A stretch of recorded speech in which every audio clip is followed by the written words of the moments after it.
കേരളത്തിൽ അതിശക്തമായ മഴയ്ക്ക് സാധ്യതയെന്ന് കേന്ദ്ര കാലാവസ്ഥാ വകുപ്പിന്റെ മുന്നറിയിപ്പ്. അടുത്ത 5 ദിവസത്തെ മഴ സാധ്യതാ പ്രവചനത്തിൽ കാലാവസ്ഥാ വകുപ്പ് വിവിധ ജില്ലകളിൽ ഓറഞ്ച് യെല്ലോ അലർട്ടുകൾ പ്രഖ്യാപിച്ചു.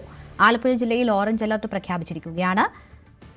സാരംഗ് സുധാകരൻ വിവരങ്ങളുമായി ചേരുന്നു. സാരംഗ്, വലിയ വേനലായിരുന്നു, വലിയ ആശങ്ക അതുമായി ബന്ധപ്പെട്ടുണ്ടായിരുന്നു. എന്തായാലും ഇപ്പോൾ അതിശക്തമായ മഴയുടെ സാധ്യതയാണ് കാലാവസ്ഥാ കേന്ദ്രം പറയുന്നത്. ഏതൊക്കെ ജില്ലകൾക്കാണ് മുന്നറിയിപ്പ്? രേണുക, കനത്ത മഴയ്ക്കുള്ള സാധ്യതയാണ് ഇപ്പോൾ കാലാവസ്ഥാ നിരീക്ഷണ കേന്ദ്രം. ഇന്ന് രാവിലെ യെല്ലോ അലേർട്ട് ആയിരുന്നു എല്ലാ ജില്ലകളും, തെക്കൻ ജില്ലകളിലടക്കം പ്രഖ്യാപിച്ചതെങ്കിൽ പിന്നീട് ഓറഞ്ച് അലേർട്ടിലേക്ക് മാറ്റുകയായിരുന്നു. ശക്തമായ മഴയ്ക്കുള്ള സാധ്യത ഇപ്പോൾ തന്നെ പ്രഖ്യാപിച്ചിട്ടുണ്ട്. മറ്റ് ജില്ലകളിൽ, അതായത് തെക്കൻ ജില്ലകളിലാണ് കൂടുതലായും യെല്ലോ അലേർട്ട് പ്രഖ്യാപിച്ചിരിക്കുന്നത്. അവിടെയും ഒറ്റപ്പെട്ട ശക്തമായ മഴയ്ക്കും ഒപ്പം 40 മുതൽ 50 കിലോമീറ്റർ വേഗതയിൽ കാറ്റിനും സാധ്യതയുണ്ട് എന്നാണ് ഇപ്പോൾ പ്രഖ്യാപനം വന്നിരിക്കുന്നത്. അടുത്ത 3 മണിക്കൂറിൽ കേരളത്തിലെ എല്ലാ ജില്ലകളിലും ഒറ്റപ്പെട്ട നേരിയ മഴയ്ക്കുള്ള സാധ്യത കൂടി ഇപ്പോൾ പ്രഖ്യാപിച്ചിട്ടുണ്ട്. 3 മണിക്കൂറിനുള്ളിൽ സംസ്ഥാനത്തുടനീളം മഴയ്ക്കുള്ള സാധ്യത ഇപ്പോൾ പ്രഖ്യാപിച്ചിട്ടുണ്ട്. അതിനൊപ്പം തന്നെ അറബിക്കടലിന് മുകളിലായി സ്ഥിതി ചെയ്യുന്ന ചക്രവാത ചുഴിയാണ് ഇപ്പോൾ ഈ മഴ കാര്യമായി കേരളത്തിന് ലഭിക്കാൻ കാരണമായി നിൽക്കുന്നത്. അതിനു മുൻപ് ന്യൂനമർദ്ദവും രീതിയിൽ രൂപപ്പെട്ടിരുന്നു. അതും കഴിഞ്ഞ ആഴ്ചകളിലെ മഴയ്ക്ക് കാരണമായിരുന്നു.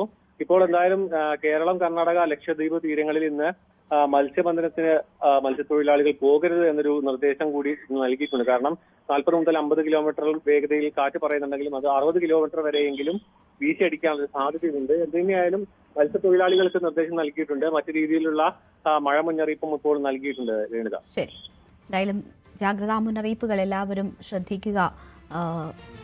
മഴ, കടുത്ത മഴയുണ്ടാകും എന്ന മുന്നറിയിപ്പാണ് ഇപ്പോൾ കാലാവസ്ഥാ കേന്ദ്രം നൽകുന്നത്. മന്ത്രി നേരിട്ടെത്തി ചർച്ച ചെയ്തിട്ടും അയയാതെ ലത്തീൻ സഭാ നേതൃത്വം. മന്ത്രി വന്ന് കണ്ടതുകൊണ്ട് മാത്രം മഞ്ഞുരുകില്ലെന്നും ചരടുവലികളും അന്തർനാടകങ്ങളും കാരണമാണ് മന്ത്രിസ്ഥാനം നഷ്ടപ്പെട്ടതെന്നും സഭാ നേതൃത്വം വ്യക്തമാക്കി. ഫിഷറീസ് വകുപ്പ് മുസ്ലിം ലീഗിന് നൽകിയതിലെ അതൃപ്തി പരിഹരിക്കാനായിരുന്നു മന്ത്രി വി എ അബ്ദുൽ ഗഫൂർ ലത്തീൻ സഭാ ആസ്ഥാനത്ത് എത്തിയത്.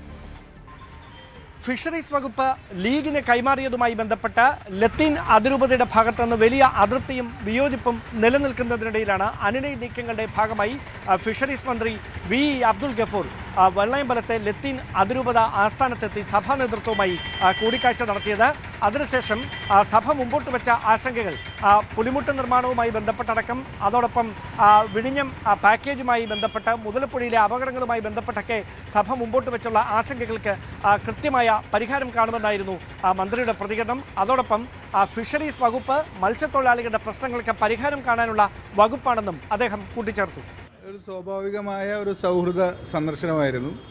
പിതാവായിട്ട് കണ്ടു, എല്ലാ കാര്യങ്ങളും സംസാരിച്ചു, ഒരു സൗഹൃദം പങ്കിട്ടു. തീർച്ചയായിട്ടും ഇനി എന്തെങ്കിലും കാര്യങ്ങളൊക്കെ ഉണ്ടെങ്കിൽ ഇനിയും വരാലോ. അപ്പോൾ എല്ലാ കാര്യങ്ങളിലും ഒരുമിച്ച് എല്ലാ പിന്തുണയും.